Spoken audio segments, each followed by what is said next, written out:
লেবু খাওয়া সম্পর্কে ৯৯% মানুষেরই সঠিক ধারণা নেই।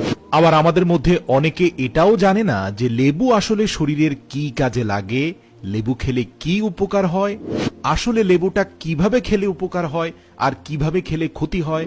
আরো গুরুত্বপূর্ণ বিষয় হলো লেবু দৈনিক কতটা পরিমাণ খাওয়া উচিত, কতটুকু খেলে ভালো, কতটুকু খেলে মারাত্মক ক্ষতি হবে।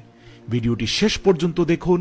লেবু সম্পর্কে অজানা ৯৯% তথ্য আজ আপনাদেরকে এক ভিডিওতে জানিয়ে দেব।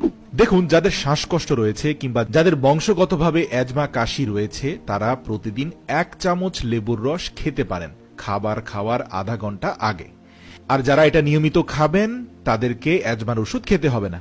গর্ভবতী নারীরা লেবু খাবেন কিনা এই ধরনের প্রশ্ন যদি মনে আসে তাহলে জেনে রাখুন, লেবু অম্লীয় হওয়া সত্ত্বেও শরীরের প্রয়োজনে এটি ক্ষারধর্মী আচরণ করে। অর্থাৎ লেবু টক স্বাদ হবার